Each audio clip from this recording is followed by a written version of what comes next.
During Thanksgiving dinner, I caught my son-in-law talking about moving his parents into my house for free and sending me to a retirement home. I just smiled, let them brag about their new home, and watched them pack. Then I sold the house and vanished. By the next morning, I had 77 missed calls. Can you imagine overhearing your own daughter and son-in-law, the people you poured your life into, casually plotting to put you in a cheap nursing home just so they could steal your house? Because that's exactly what happened to me. And let me tell you, their grand plan was about to crash and burn in a way they never saw coming. Asterisk, asterisk, it was Thanksgiving morning, and the aroma of sage and roasting turkey filled my kitchen. A scent I'd perfected over 40 years of family dinners. My ritual. The November rain tapped lazily against the windows, a peaceful backdrop. Alma and Clyde weren't due until 4, giving me plenty of time for sides and setting the table. But then, the doorbell chimed at 2:30. 2 hours early. I wiped my hands on a towel, confused, and peeked through the frosted glass. 2 silhouettes. My heart sank a little. When I opened the door, there was Alma, with that too bright smile she wore when she wanted something. Clyde, behind her, held a bottle of wine like a prop. Surprise, she chirped, already moving past me into the hallway. We came early to help. She kissed my cheek, but it felt off. I reached for their coats.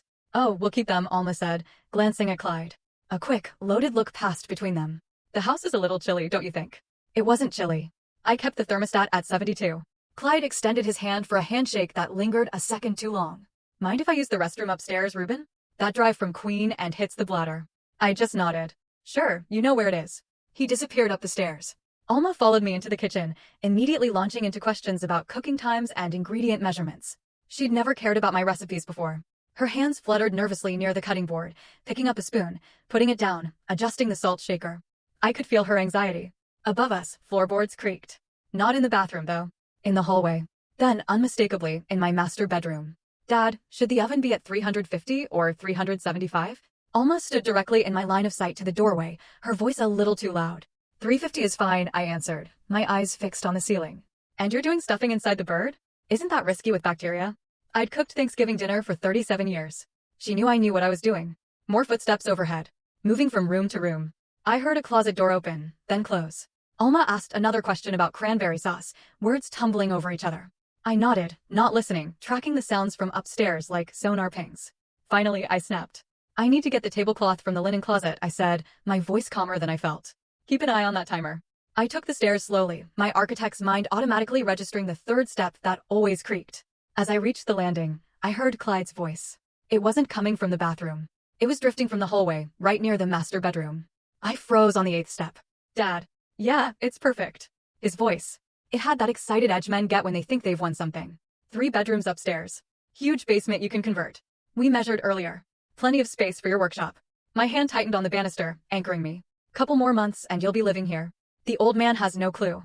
Clyde laughed. An easy, confident sound that turned my stomach. Alma found a decent nursing home on the outskirts. Cheaper than the fancy ones, you know. We can afford $3,200 a month easy once we're not paying our rent. My heart hammered against my ribs, desperate to escape. The hallway suddenly felt impossibly narrow, the sounds too sharp. I heard him say something about original hardwood. About the neighborhood appreciating 15% annually. About selling it down the road if his father got tired of Seattle. He was talking about my house, my home, my life.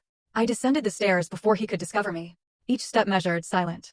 My body moved on autopilot while my brain struggled to process the seismic shift in my reality. In the kitchen, Alma was examining the wine glasses, holding one up to the light. Find it okay? Her voice sounded tiny, coming from underwater. Changed my mind, I said, my voice flat. The table's fine without it. She studied my face for a moment, her smile faltering, then returning forced. You look pale. Are you feeling all right? Just the heat from the stove, I mumbled. Clyde returned 10 minutes later, settling into a kitchen chair like he owned it. Great house, Reuben, he said, a little too loudly. You've really maintained this place. Must be worth a fortune now. I just managed a tight nod. Dinner became a performance I watched from outside my own body. Alma touched my arm repeatedly, called me Dad with emphatic warmth, expressed concern about me managing this big house alone. Every gesture felt choreographed, rehearsed. Clyde complimented the crown molding, the updated kitchen, the way the dining room caught the afternoon light. He spoke about the house the way an appraiser does, cataloging its value. You ever think about simplifying? Alma cut her turkey into precise squares. Something smaller, easier. There are wonderful communities for active seniors now. She looked at me wide-eyed. Haven't thought about it? Well, you know, Clyde and I are always here if you need anything. Anything at all. We worry about you rattling around in all this space. I chewed slowly, watching her. She'd always been a terrible liar as a child. When she stole cookies before dinner, her eyes would go wide and innocent, overselling the denial. She was overselling now, her concern pitched too high, landing wrong. They left at 7. Alma hugged me longer than necessary. Love you, Dad. Call me if you need anything. We're here for you. The door closed behind them. I stood in the hallway, listening to their car start, pull away, disappear into the rain-soaked evening. Then I walked through each room they'd examined, seeing it through their greedy eyes. The living room with furniture they'd already mentally replaced. The master bedroom they'd converted into his father's space. The basement they'd claimed for a workshop. I sat at the dining table, surrounded by dirty dishes and half-empty wine glasses. The turkey carcass looked like something archaeological, stripped and abandoned. Outside, darkness pressed against the windows. I didn't sleep that night. Couldn't. Every time I closed my eyes, I heard Clyde's voice, asterisk the old man has no clue, asterisk, and Alma's laugh agreeing. Morning light found me at the kitchen table, still in yesterday's clothes, a mug of coffee gone cold between my hands. I'd watched night fade through the window like a slow exposure photograph, my mind cycling through disbelief, hurt, rage, and finally, arriving somewhere colder, clearer. On the shelf above the sink, a framed photo showed Alma at 8, gap-toothed and grinning, holding up a drawing she'd made of our house. I remembered that day. Remembered everything, raising her alone after Marie died, working double shifts, paying for Berkeley, the down payment on her first car, co-signing her apartment lease. My chest felt tight, but my hands had stopped shaking somewhere around dawn. The phone rang Friday afternoon. Alma's name lit up the screen. Just checking in. You sounded tired yesterday at Thanksgiving. I'm fine. The stairs getting difficult? I noticed you were moving slower. I hadn't been moving slower. They're fine too. Well, I was just thinking about you and that big house. Let me know if you ever want to talk about options. Okay. Love you. She called again Sunday evening. Dad, I was talking to Clyde about retirement communities. They're not like they used to be. Really nice amenities, gyms, activities, medical staff on site. Some people your age really thrive in that environment. Haven't given it thought. Just want you to be safe. That's all. That house has so many stairs. Tuesday's call mentioned a friend whose father moved to assisted living and loved it. Each conversation followed the same script. The same gentle pressure disguised as concern. I responded with variations of I'm managing and I'll consider it, giving nothing away. They were laying groundwork, preparing me to accept the inevitable, making me believe it was my own idea. I didn't use the computer at home. Instead, I drove to the public library on Market Street, found a quiet corner terminal, and spent 3 days researching Washington state property law. Page after page of statutes and case precedents filled my notebook in my architect's handwriting. Precise and measured. Sole ownership meant complete authority. No cosigners, no joint tenancy, no claims from adult children. The house was mine. Purchased in 1987. Mortgage paid off in 2009. Title clear. I could sell it tomorrow if I wanted. Didn't need permission. Didn't need to inform anyone. I learned about quick sales and cash buyers. Market conditions in Ballard showed median prices at $840,000 for comparable properties. 3-bedroom craftsman homes with updated kitchens move fast, sometimes in days. The market favored sellers. On Thursday, I made an appointment with an attorney. David Rothstein, found through the Bar Association directory.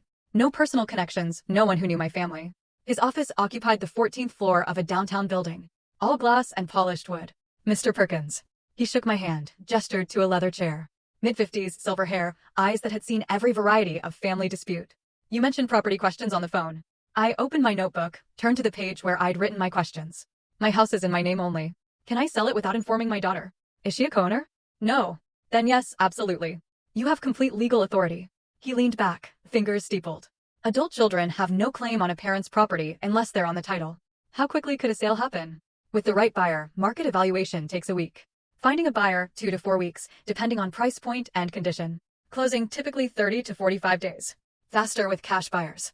I wrote this down, drawing arrows between timeline points. If someone is living in the house when I sell, what's the eviction process? His eyebrows rose slightly. Even non-paying occupants require 30-day written notice in Washington. After that, if they haven't vacated, you file for unlawful detainer. But if you sell before anyone moves in, it's the new owner's property. Much cleaner. Can they stop the sale? Object somehow. Not if they have no legal interest in the property. They can be unhappy about it. But unhappy isn't a legal standing. I asked 6 more questions, each one specific, technical, stripping emotion from the equation. This was blueprint work now, specification and sequence. He answered everything precisely, occasionally referencing statute numbers.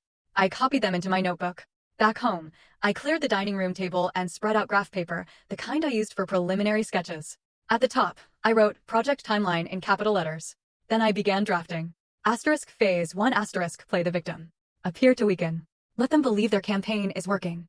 Duration, 2 weeks. Asterisk phase 2 asterisk legal preparation, separation, stealth mode. Get market evaluation, find buyer, prepare documentation. Duration, 3 to 4 weeks. Asterisk phase 3 asterisk execute sale. Sign papers, accept payment, transfer title. Duration, 1 week. Asterisk phase 4 asterisk inform them the day before closing. 30-day notice to vacate. Duration, instantaneous. Asterisk phase 5 asterisk vanish. New city, new start. Let them scramble. Duration, permanent. I drew boxes around each phase, connected them with arrows showing dependencies and critical paths. Added notes about potential complications and mitigation strategies. Checked and rechecked the timeline against legal requirements, market conditions, seasonal factors. The plan took shape like a building rising from foundation to frame to finish structure. Solid, precise, no weak points. They wanted me erased, warehoused, forgotten in some budget nursing home while they lived in the house I built a life in. They wanted to strip me of dignity and independence like I was already dead, just taking up space. Instead, I'd erase their dream. Let them taste that nursing home budget when they were scrambling for rent money. Their fantasy house sold out from under their grasping hands. I sat back, studying the blueprint of my revenge. Every angle covered, every timing calculated, every legal requirement satisfied. It was elegant in its simplicity, brutal in its efficiency. Outside, December rain started falling, tapping against the windows like applause. I folded the graph paper carefully, locked it in my desk drawer, and went to make fresh coffee. This time, I'd drink it hot. 2 weeks before Christmas, I started arranging the stage. Mail piled strategically on the kitchen counter. A few envelopes opened, most not. Christmas decorations stayed in their boxes in the basement, except for a single strand of lights I half-heartedly draped across the mantel. The tree I'd put up every year since Alma was born stayed in storage. When I looked at my handiwork, I saw exactly what I wanted them to see, a man overwhelmed, slipping, losing his grip. Christmas Day, they arrived at 2. I made sure to be halfway up the stairs when the doorbell rang, moving slowly, gripping the banister. Dad, let me get that. Alma rushed past me, concern painted thick across her face. At dinner, I paused mid-sentence while describing the roast. Let my eyes unfocus for a moment. What was I saying? The roast, Dad. You were talking about the cooking time, right? The roast. I touched my lower back when I stood to clear plates. Released a small sigh that carried across the quiet dining room. During coffee, I mentioned the furnace. Made this rattling noise last week. Repair guy charged $400 just to look at it. $400. And the stairs seem steeper lately. Takes me twice as long to get upstairs now. Alma and Clyde exchanged a look. Quick, loaded, triumphant. I caught it through my peripheral vision while stirring sugar into my cup. After dessert, Clyde leaned back in his chair with practiced casualness. Reuben, Alma and I have been thinking. Maybe it's time to consider your options. There are wonderful communities for active seniors. Less maintenance, more social interaction. You deserve easier living after all these years. Alma touched my arm. We just worry about you in this big house, Dad. Alone. It's a lot of responsibility. I let silence stretch between us, appearing to consider. Let them see me looking around the dining room. The high ceilings. The stairs visible through the doorway. I hadn't thought about it seriously, I said finally. But maybe you're right. This house is a lot for one person. I'll consider it. Their eyes brightened. Alma squeezed my hand. Clyde nodded with satisfaction, poorly disguised as sympathy. They left an hour later, and I watched their car disappear down the rain-slicked street, knowing they were already making plans. January arrived with gray Seattle drizzle. I met Margaret Chin at a coffee shop on 15th, not at the house. Operational security. She arrived exactly on time. Mid-40s, expensive coat, the kind of competence that came from 2 decades in real estate. Mr. Perkins. She slid into the booth across from me. You mentioned needing discretion. I pushed a folder across the table. Property details, maintenance records, recent upgrades. The house is in Ballard. 3 bedrooms, original craftsman details. I need a market evaluation, but I'm not ready for my family to know yet. She didn't ask why. Professional enough to recognize that wasn't her business. In that neighborhood, with those features, I'd estimate $850,000, possibly higher depending on specific condition. We can list as coming soon. Preliminary marketing without public visibility. How quickly could it move with the right buyer? 2 to 3 weeks once it's active. This market favors sellers, and Ballard properties don't last. I signed the preliminary listing agreement at that table, her pen scratching across paper while espresso machines hissed in the background. Nothing public yet. Nothing they could discover. Over the next 3 weeks, I made trips to a storage facility in Georgetown, an industrial area, climate-controlled units, anonymous. Each visit, I carried boxes from the house, vintage watches my father collected, important documents, photo albums spanning 40 years, the irreplaceable things. Every item I removed was something they couldn't claim later, couldn't touch, couldn't sell to furnish their new life in my house. I listed furniture online through anonymous accounts. Antique desk $400, cash only. Dining room chairs $350 for the set. Guest bedroom furniture $600.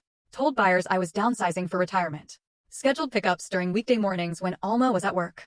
Each piece sold was another asset stripped from their future inventory. Late January, I returned to David Rothstein's office with the sale documents Margaret prepared. He reviewed them across his desk, reading glasses perched on his nose, occasionally making notes in the margins. Everything solid, he said finally. As sole owner, you control the entire process. Once you sell, they have 30 days maximum to vacate. If they're living there, they cannot stop the sale. Cannot sue successfully for emotional damages or claims of promises made. You're completely protected. What if they try? Try what? Filing an objection. They have no legal standing.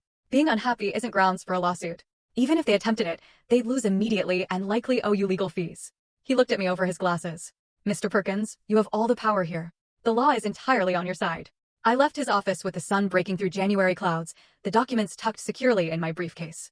Every step verified, every angle covered, every legal requirement satisfied. Back home, I walked through rooms that looked subtly different now. Spaces where furniture used to stand. Empty shelves where my father's watch collection once sat. The house felt lighter, stripped of weight, ready for what came next. I made dinner. Chicken and rice. Ate at the kitchen table where I drafted my revenge plans 6 weeks earlier. Outside, darkness settled across Ballard. Lights coming on in neighboring houses where families lived their uncomplicated lives. My phone buzzed. Alma's name on the screen.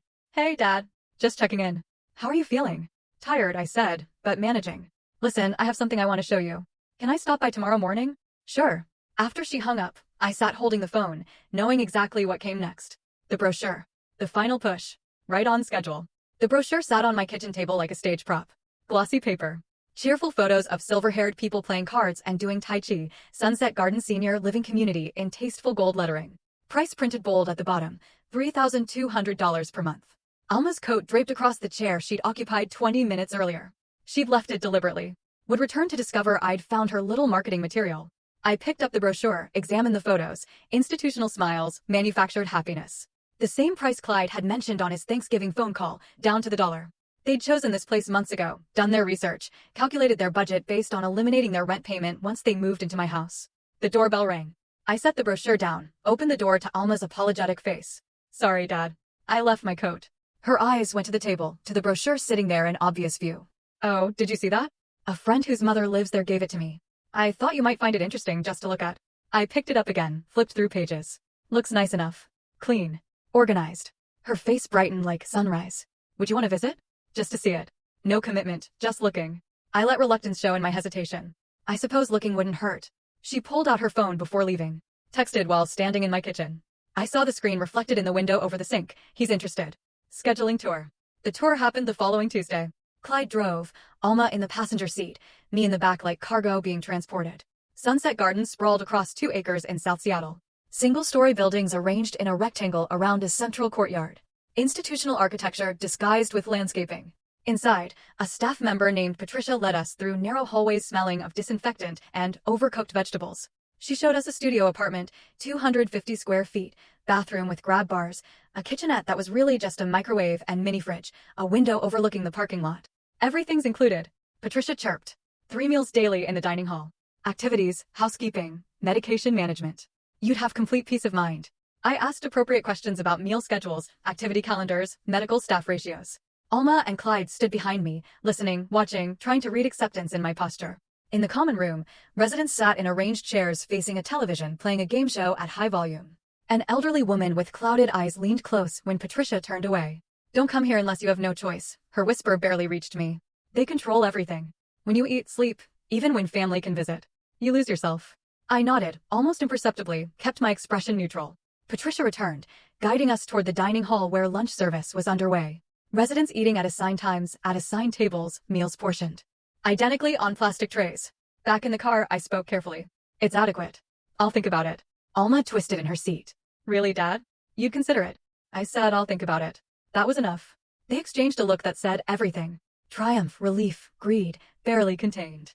When they dropped me home, I watched from my living room window as they celebrated in the driveway. Clyde pumped his fist in the air. Alma laughed, already texting on her phone, both their faces glowing with victory. They believed they'd won. Evening brought a knock on my door.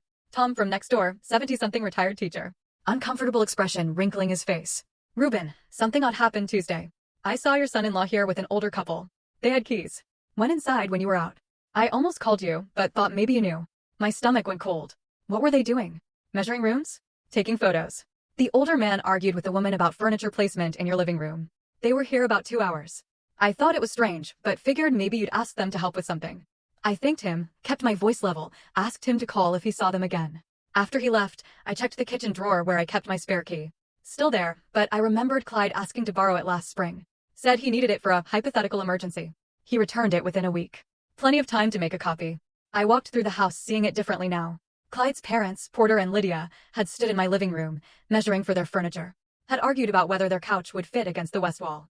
Had photographed my kitchen, my bedrooms, my spaces, claiming them mentally while I was out running errands. They weren't waiting for me to agree. They were counting days until they could move in. Had already divided my house among themselves. Assigned rooms, planned layouts. I was already gone in their minds, warehoused in that institutional building with its grab bars and medication management and controlled visiting hours. I sat in my armchair as darkness filled the room. Didn't turn on lights, just sat there, imagining Porter measuring my walls, Lydia evaluating my furniture. Both of them calculating what they'd keep and what they'd discard. Calculating me into that 250 square foot studio with its parking lot view. My phone buzzed. Text from Alma. So proud of you for being open-minded today, Dad. This is a good thing. A new chapter. Love you. I deleted it without responding. Outside, February rain started falling. Steady and cold. In the darkness, I smiled. Let them taste victory. Let them think they'd won. Another few weeks and they'd learn exactly what they'd lost. I called Alma on a Tuesday morning. Let my voice carry the weariness I'd been performing for months. I've been thinking about Sunset Gardens. I've decided to do it. Silence stretched across the line for 3 heartbeats. Then her voice came rushing back, pitched higher than natural. Dad, are you sure? We want what's best for you. The falseness rang clear as a cracked bell. I'd heard genuine concern in her voice when she was 8, and I'd fallen off a ladder fixing the roof. This wasn't that. You were right, I said. House is too much. Time to simplify. Oh, Dad. She sounded like she might cry from relief, or guilt, or triumph. Hard to tell which. Let's meet for lunch tomorrow. We can discuss logistics. Clyde will want to be there, too. After hanging up, I sat in my living room, looking at the empty spaces where furniture used to stand, where my father's watch collection once lived behind glass. The house felt lighter now, stripped of everything that mattered. Ready. I allowed myself a brief smile. The restaurant was neutral territory, one of those chain places with predictable menus and booth seating. Alma and Clyde arrived 10 minutes early, already seated when I got there. A folder sat on the table between them, too organized for casual discussion. Clyde stood to shake my hand, his grip lasting a fraction too long. Reuben. Alma told me about your decision. Really glad you're prioritizing your well-being. We ordered. Small talk about weather and traffic filled the space while we waited for food. Then Clyde opened the folder with theatrical precision. So, we've been thinking. He pulled out a document. Multiple pages. Official looking. While you're settling into Sunset Gardens, Alma and I could stay at the house, maintain it, handle any repairs that come up. We drafted this simple agreement, just temporary, to make everything official. I took the document, read slowly. Temporary residence agreement, across the top in bold letters, language about maintenance responsibilities, utility payments, duration until permanent arrangements are finalized. Impressive formatting. Clyde's cheap lawyer had done competent cosmetic work on a legally meaningless piece of paper. What about the house long term? I asked. Alma reached across the table, touched my hand. We can figure that out later, Dad. One step at a time. Right now, let's just get you settled and comfortable. I read the agreement again, running my finger along the text like I was studying it carefully. Asked a few minor questions about utility payments and lawn maintenance. Finally, I pulled out my pen. My hand trembled slightly as I signed. Calculated tremors, suggesting emotional difficulty rather than strategic manipulation. Handed the pen back to Clyde, who couldn't quite hide the satisfied curve of his mouth. That would really help, I said quietly. I was worried about leaving it empty. You're both so thoughtful. Thank you. Across town, in a cramped 2-bedroom apartment Porter and Lydia had rented for 12 years, different conversations were happening. Porter sat at their kitchen table with a legal pad making lists. First thing, we rip out that old carpet in the living room, he told Lydia. Hardwood underneath probably needs refinishing, but it'll look incredible. Lydia was on the phone with a friend. Voice bright with excitement. Yes, finally Clyde came through. A beautiful house in Ballard. You know that neighborhood, right? We're moving in April. After all these years, we finally have a real place. Porter wrote numbers in the margins of his pad. Once things settle, we take a home equity line. 300,000. New kitchen, updated bathrooms. Property will be worth $1 million when we're done. They didn't realize they'd never own the property. Never have equity to borrow against. We're planning renovations to a house they'd occupy for exactly 10 days. I met Margaret Chin at the same coffee shop we'd used before. She arrived with a leather portfolio, ordered an espresso, got straight to business. I have buyers, she said, sliding papers across the table. Young couple, both software engineers. They love the location. Want to close fast. $835,000, all cash. I reviewed the offer, noting every detail with architect's precision. Purchase price. Closing date April 15th. Earnest money already deposited. Inspection waived. Can we keep this completely confidential until closing? Absolutely. With a cash buyer, no public listing necessary. No one knows except us and them. Your family won't discover anything until the deed transfers. I signed the acceptance that afternoon, sitting in a coffee shop while my daughter and son-in-law were discussing which furniture they'd move into their house. The following week, I met with David Rothstein one final time. He'd reviewed every document, checked every contingency, confirmed every timeline. Once the sale closes April 15th, you serve them notice, he said, laying out the sequence like battle plans. They have 30 days to vacate. If they refuse, you file for unlawful detainer. Sheriff handles the eviction. What if they try to fight it? With what standing? They have no legal interest in the property. That residence agreement Clyde drafted. He smiled thinly. Meaningless. You are never obligated to give them permanent possession. They're occupants without ownership rights. The new owners will have you serve notice on their behalf. Or they'll do it themselves. Could they claim I promised them something? Verbal promises regarding real estate are unenforceable. Everything requires written contracts, properly executed. That temporary agreement they had you sign gives them no ownership claim, no right to prevent sale, no grounds for lawsuit. He leaned back in his chair. Mr. Perkins, you're completely protected. They have no legal recourse whatsoever. I asked about potential harassment, about protecting myself after the eviction. He advised documentation only. No direct contact after serving notice. Let attorneys handle any disputes. I left his office with a folder containing everything I needed. Sale contract, eviction notice template, sheriff contact information, timeline with critical dates highlighted. Every contingency covered, every detail verified. Walked to my car in the parking garage. Footsteps echoing off concrete. Above me, Seattle's gray sky pressed down, promising rain. I thought about Porter and Lydia making renovation lists. About Clyde hosting imaginary housewarming parties in his mind. About Alma convincing herself she'd done the right thing. They'd wanted me warehoused, forgotten, erased from my own life. Wanted to step into the space I'd built and pretend I'd never existed. Instead, in 10 days, I'd erase their dream completely. The rain started as I drove home, drops spattering across the windshield in irregular rhythms. I turned on the wipers and drove through the gray afternoon, counting down to April 15th. Early April morning arrived with pale sunlight cutting through clouds. I loaded the last boxes into my car, clothes, toiletries, laptop. Nothing sentimental. Everything that mattered already sat in the Georgetown storage unit, safe from their grasping hands. The moving truck pulled up at 9:30. Small rental. Alma driving. Her face tight with concentration as she reversed into the driveway. Clyde arrived 10 minutes later in his sedan. Porter and Lydia visible through the windows. Their faces pressed forward with eager anticipation. I moved slowly down the porch steps, performing age and reluctance. Alma rushed to hug me. Dad, you're doing the right thing. You'll love Sunset Gardens. So many activities, people your age. You'll make friends.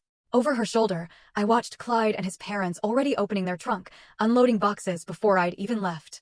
Porter caught my eye, smiled with something that might have been pity or satisfaction. Lydia waved, her expression saying she'd won something she'd been chasing for years. The house is in good hands, I said. It was a loaded statement. They heard gratitude. I meant irony. I drove away slowly, checking my rearview mirror. Before my car reached the corner, Porter was hauling a floor lamp toward the front door. Lydia directed furniture placement from the porch. Clyde stood with his hands on his hips, surveying his conquered territory. I didn't drive to Sunset Gardens. Turned south instead, toward Columbia City. Different neighborhood entirely. The apartment I'd rented was nothing special. Furnished one bedroom, $2,000 a month, month-to-month lease. Temporary headquarters, not permanent residence. Just needed a place to stay for the final phase. Unpacked quickly, set up my command center on the kitchen table, folder with legal documents, Margaret's business card, attorney's contact information, calendar with April 15th circled in red marker. From the window, I could see downtown Seattle's skyline in the distance. Symbolic of how far I'd traveled from that Ballard house. Back in Ballard, Porter was already rearranging furniture. This couch needs to go, he told Lydia, shoving my 40-year-old sofa toward the wall. We'll get something better. Modern. This old stuff makes the place look dated. Lydia was in the kitchen removing the photos I'd left on the mantel. My graduation from architecture school. Alma at 8 holding her first place science fair ribbon. Marie and me on our wedding day. Each one came down, replaced with Lydia's decorative choices. Abstract art she'd bought at discount stores. Ceramic figurines. Things with no history or meaning. 3 days later, Clyde hosted friends for drinks. I heard about it from my neighbor Tom, who called, confused. Ruben, I saw people at your house last night. Young couples, music, laughter. I thought you moved to a retirement place. My daughter and son-in-law are house-sitting, I said smoothly. Everything's fine. At that party, Clyde held court in my living room, telling stories. Yeah, finally got the old man settled. He's happy in the home. We're taking care of the place. Worked out perfectly for everyone. His friends nodded, drinks in hand, admiring the house, the neighborhood, his apparent generosity in helping his elderly father-in-law. Alma called twice that first week. I answered sporadically, kept responses minimal. Dad, how are you adjusting? Do you need anything? Fine, still settling in. Busy with activities here. My detachment was strategic. Didn't give them guilt. Didn't give them certainty. Just enough response to confirm I existed. Not enough to invite deeper conversation. She visited my apartment midweek. I'd given her the Columbia City address, told her it was temporary housing Sunset Gardens provided during transitions. Seattle's expensive market made the story plausible. I sat in the armchair when she arrived, didn't stand to greet her, answered her questions briefly, offered nothing additional. Performed institutional disconnection. The kind of detachment that develops when people lose their autonomy, their purpose, their connection to the life they built. You seem distant, Dad. Adjusting takes time. She left after 20 minutes, convinced everything was proceeding smoothly. Called Clyde from her car. I watched from the window, her gestures suggesting relief. He'd asked if I seemed okay, if I suspected anything. She'd told him no. Everything was fine. The old man was adapting. Back at the house, Porter met with a loan officer at the local bank branch. I'm interested in a home equity line, he explained, sitting across the desk with confident posture. $25,000. We want to do some renovations. The officer pulled up forms on her computer. I'll need the property deed, proof of ownership. It's in transition. My son has a temporary agreement with the previous owner. Should be finalized soon. Her expression shifted subtly. Professional skepticism, replacing initial openness. We can start an application, but we can't process the loan without clear title. Porter waved his hand dismissively. Just get it started. The paperwork's coming. It wasn't coming. Would never come. But he didn't know that yet. Lydia spent afternoons shopping for renovations she'd never complete. Visited home improvement stores, collected samples of granite countertops, researched appliance packages that cost more than they'd spent on furniture in their entire marriage. We can finance everything, she told Porter that evening, spreading brochures across the kitchen table in my house. Once the equity line comes through, we'll make this place incredible. They were spending money they didn't have on a house they'd never own, counting days in a future that would never arrive. I sat in my Columbia City apartment as evening darkened the windows, folder open on the table before me. April 15th, circled in red. 5 days away now. 5 days until the sale closed. The deed transferred. The new owners took possession. 5 days until I served them notice and watched their fantasy collapse into eviction and scrambling. And the sudden understanding that they'd lost everything while believing they'd won. Outside, rain started falling again. Seattle's perpetual rhythm. I made coffee, stood at the window, watching the city lights blur through water streaming down glass. They were in my house right now, celebrating. Porter probably discussing renovation timelines. Lydia rearranging my kitchen cabinets. Clyde telling Alma how well everything worked out. All of them warm and confident in their stolen space. I raised my coffee mug toward the distant Ballard neighborhood. Invisible from here, but present in my mind. 5 more days. The title company office had that hushed, corporate atmosphere of important transactions happening in beige rooms. I sat at the conference table signing documents while the escrow officers slid papers across the polished surface, one after another. Sale agreement, deed transfer, closing disclosure. My signature appeared in practiced architect script. Each line executed with the precision I'd brought to 40 years of blueprints. Across the table, Sarah and Michael Chin reviewed their copies. Young couple, both software engineers. Excited about their first house. They'd waived inspection, paid cash, closed in 30 days, exactly as Margaret promised. Sarah held the keys like they were precious artifacts. Congratulations, I said. Meant it. They seemed like decent people who'd maintained the house properly. Appreciate the craftsmanship. David Rothstein sat beside me, leather briefcase open. After the final signature, he handed me a sealed envelope. Eviction notice. Certified mail goes out today. They'll receive it within 48 hours. My phone buzzed. Wire transfer confirmation. $835,000 deposited. I stood, shook hands with the Chens, with the escrow officer, with Rothstein. Drove back to Columbia City while somewhere across Seattle, certified mail began its journey to Clyde. 2 days later, the mail carrier arrived at what used to be my house. Clyde signed for the thick envelope without concern. Return address showed a law firm's name. Probably junk mail or misdirected correspondence. He opened it standing in my kitchen. The kitchen where I'd cooked Thanksgiving dinner 5 months ago and overheard his phone call that started everything. The header read, "Notice to vacate premises, 30-day eviction notice." His face drained of color as he read the body text. Property sold April 15th, 2025. New owners, Chin Family Trust. Current occupants must vacate by May 15th, 2025. Failure to comply will result in sheriff-enforced eviction. He saw my name listed as seller. His hands started shaking. Confusion flickered across his face. Then disbelief. Then something approaching panic. Alma. His voice cracked.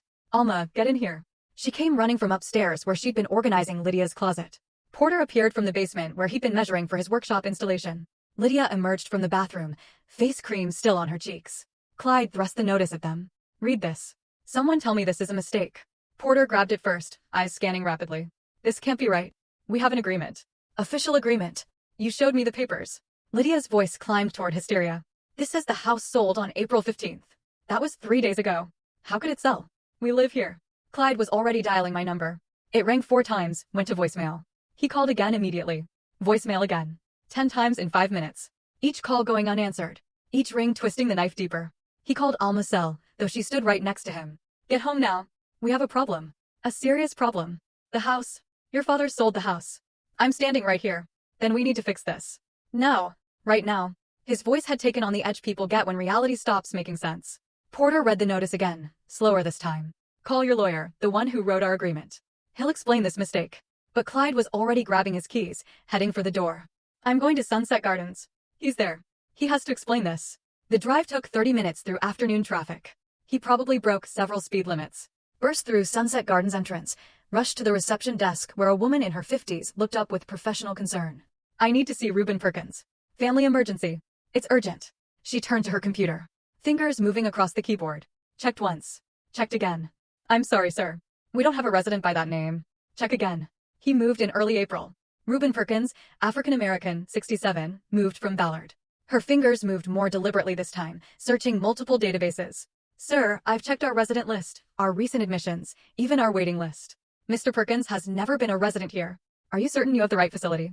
Clyde stood at that desk, the fluorescent lights buzzing overhead, the smell of institutional food drifting from the dining hall, and felt the floor tilt beneath him. His father-in-law had never lived here. Had never moved to any facility. Had lied about everything. Performed some elaborate deception that Clyde was only now beginning to comprehend. He drove to his lawyer's office in a daze. The cheap strip mall attorney who drafted the residence agreement looked increasingly uncomfortable as he read the eviction notice, compared it to his own document, checked the county deed records online. Mr. Porter, I need to be honest with you. He removed his reading glasses. This residence agreement I prepared, it has no legal force. The house was never transferred to you or your parents. Mr. Perkins retained full ownership. He had every legal right to sell the property. But we had an understanding. An agreement. You drafted papers. The papers granted you temporary residence. Nothing more. No ownership transfer. No obligation preventing sale. As sole owner, Mr. Perkins could sell any time without notifying you. The lawyer's discomfort was palpable. The eviction notice is completely legal. You have 30 days to vacate. Can we fight this? Fight what? His legal right to sell his own property. The lawyer shook his head. You'd need a written contract transferring ownership or credible witnesses to an oral agreement or proof of some kind of fraud. You have none of those things. Any motion I file would be dismissed. Immediately. Clyde drove back to Ballard in silence. In the house that wasn't theirs, had never been theirs, would never be theirs, Porter was calling moving companies. Lydia sat on the couch crying. Alma stared at her phone, trying to process what her father had done. We have 30 days, Clyde said flatly. Start packing.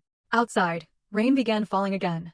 The house they'd mentally claimed, renovated in their minds, celebrated with friends, fought for and schemed for, and believed was finally theirs. All of it dissolving like smoke. I sat in my Columbia City apartment, listening to my voicemail fill with increasingly desperate messages.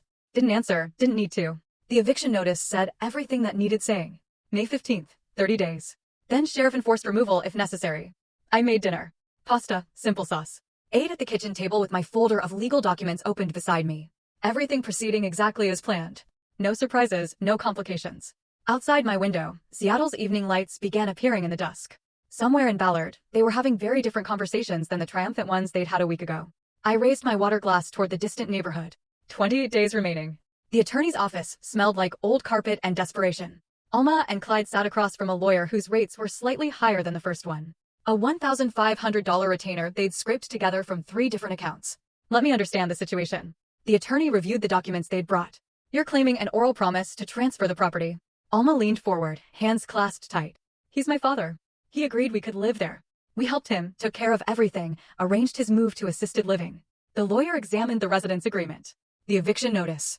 Pulled up deed records on his computer. Studied everything in silence for 3 minutes. That felt like 30. Miss Perkins, Mr. Porter, I understand your frustration, but legally you have no case. He set the papers down with finality. No written transfer agreement, no witnesses to oral promises, no evidence of coercion or fraud. The property was his to sell. You were occupants without ownership rights. File something, Clyde demanded. A motion. An injunction. Whatever delays this. I can file a motion to stay the eviction, but it will be denied. The court will see clear ownership, legal sale, proper notice. You'll spend money and lose anyway. File it. The lawyer nodded slowly. Your money, but don't say I didn't warn you. They left 20 minutes later, $500 per, and no closer to a solution. My phone filled with voicemails. Porter's voice evolved over 48 hours from confused to furious to threatening. First message, Ruben, there's been a mistake with the house. Call me immediately. We need to resolve this misunderstanding. Second message, 3 hours later, call me back. This is urgent. We have an official agreement. Third message, next morning, how dare you? After everything we did for you, we had a deal. Fourth message, afternoon, you backstabbing old fool. You think you can treat people this way? Fifth message, evening, you'll regret this. You hear me? You'll pay for what you've done. I listened to each voicemail through my phone speaker. Expression unchanged. Made notes about the specific threats. Saved every message with timestamps. Considered filing for a restraining order. Decided it was unnecessary. They'd be out in 30 days regardless. Alma called 20 times a day. I answered occasionally, timing calculated to maximize her uncertainty. When I finally picked up on day 3, her voice came through broken with crying. Dad, how could you? How could you do this to us? I sold my property, I said, cold, factual. That's my legal right. But where will we go? We gave up our apartment. Porter and Lydia have nowhere. Dad, please. We're family. You should have considered that before planning to warehouse me in a cheap nursing home. Silence, then barely audible. What are you talking about? Thanksgiving. I heard Clyde on the phone. Every word. The nursing home on the outskirts. The cheaper one. How the old man had no clue. Your plan to move his parents into my house while you put me in a facility for $3,200 a month. The silence stretched longer this time. When she spoke again, her voice was whisper thin. You knew the whole time. You knew. Every single day, I watched you perform concerned daughter while planning to dispose of me like furniture you didn't want anymore. Dad. I hung up. Set the phone down. Didn't pick it up again when she called back 17 more times that afternoon. Porter and Lydia discovered their old apartment had been re-rented. The landlord was apologetic, but firm. I'm sorry, Mr. Porter, but you gave notice in March. I rented your unit 6 weeks ago. The new tenants have a lease. They spent a week searching for affordable housing. Everything in their previous range of $800 to $2,000 monthly had waitlists or required deposits they couldn't afford. Finally found something available immediately, $2,800 a month in a worse neighborhood. Smaller square footage. Worn carpet. Aging appliances. Porter's savings account drained rapidly. First month, last month, security deposit, $8,400 upfront. Moving truck, for $100. Storage unit for furniture that wouldn't fit, $200 monthly. His careful nest egg dissolving like sugar in rain. Lydia took a job at the neighborhood supermarket. First employment in 40 years. $16 an hour. Part-time schedule, standing at a register scanning groceries for people who looked through her like she was invisible. Her feet ached after 4-hour shifts. She came home exhausted, humiliated, face tight with suppressed tears. Clyde and Alma faced their own crisis. Their previous apartment also re-rented.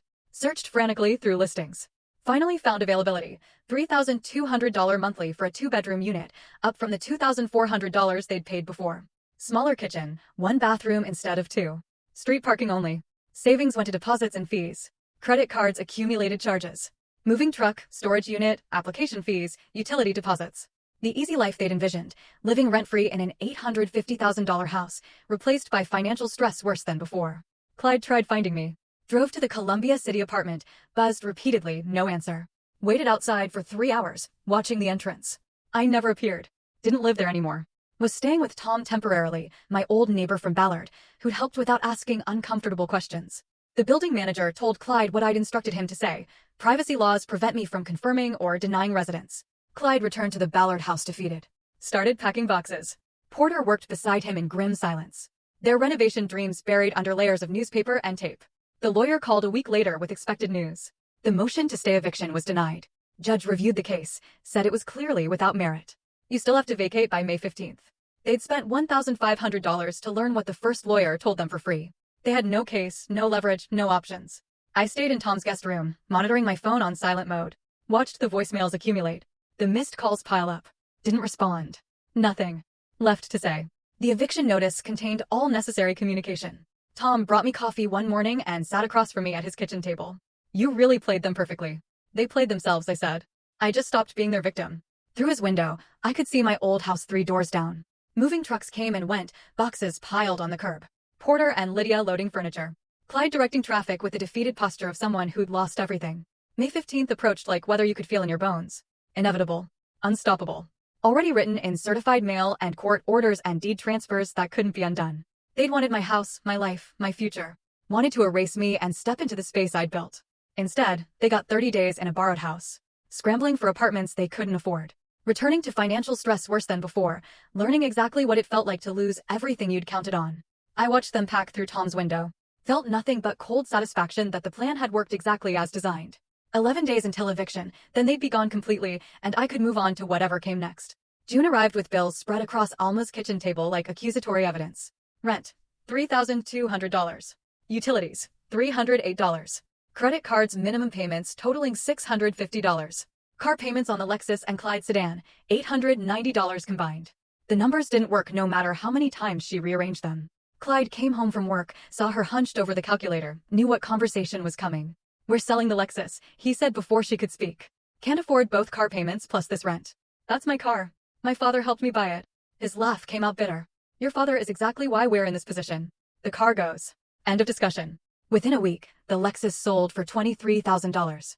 Money that felt substantial until they applied it against credit card debt from the move, first month's storage unit fees, deposits they'd never see again. Their planned summer vacation to California, canceled. Every luxury stripped away. Every comfort reduced to survival calculation. Across town, Porter sat at a computer scrolling through job listings.